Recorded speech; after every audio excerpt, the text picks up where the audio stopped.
all day. That's what I'm looking forward to.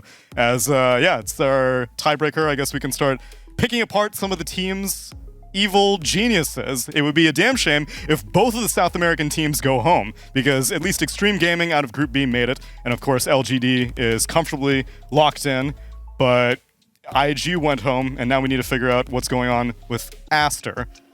EG, though, they were continuously better on land than Beast Coast, but when it comes to their region, Beast Coast always got the upper hand. And now it seems like both these teams are a little bit out of their element. Which version of Chris are we getting today, Effie? Or this World Tournament? Are we allowed to mention the versions? I'll mention it, because Dream League, we had a variety of them. We have Christopher Luck, we have Christopher Drugs, we have Chris F. Hang on, this is a whole thesis. It is. Please explain. There's Chris Drugs, Christopher Drugs, C Smile, Christopher Smile, and Chris Fuck. Can I say that? Sure. When do we go Christopher? When do we go Chris? So Christopher is the very, collected version. So, a Christopher Drugs does crazy things, but it works out in the best interest of his team. Okay. Whereas Chris Drugs just feeding. So controlled chaos versus just... Or chaos that benefits the greater good. Okay. So you know what? I do enjoy Christopher Drugs. It is my favorite variation because it's funny when it wins. But I think for this one, for these tiebreakers, you just need some good old, C Smile, stable mid laner, making the rotations, not doing anything too wild. Maybe some Leshrac, bring back the old patch. Who cares? No Lesh. No Lesh. Very detailed, by the way. Yes, I had to hold myself back. We have covered every single permutation of this man's gameplay. But that's why he's so fun to watch. Oh, I love watching this guy. He's one of my favorite players. The thing is, though, when the whole SA trade/shift happened between EG and Beast Coast, a lot of doubters had this idea that Chris was the weaker version of Dark Mago.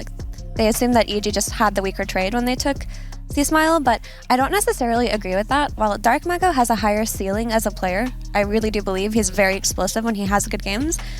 Chris is just very stable and very calm in LAN environments, which is something I think Dark Mago lacks. He plays like he's playing at home, and I think if you have your mid laner of all people have that kind of stability and that temperament to pass on to the rest of the team, that's invaluable. Plus, huge hero pool. It's one of the biggest reasons they traded that out, right? Like, if you're cool, calm, and collected on LAN, and you can play any hero, then it's giving them a lot of draft flexibility, which they can use for their other two cores, which in theory should be their standout players, right? This team is built around Pakaz and Whisper, going ham on the two carries on the side lanes, the pillars of the EG organization. Chris is just there to make space, bring the team together, be the glue man. The thing is, I feel like the one thing this team is lacking for me right now is leadership to a degree. I think their games just kind of fall apart in some of the mid-late games in terms of what is our win condition, what are we actually playing towards, what objectives are we focusing in the game. Sometimes you take this team fight before you should or too late, it's not in the right place.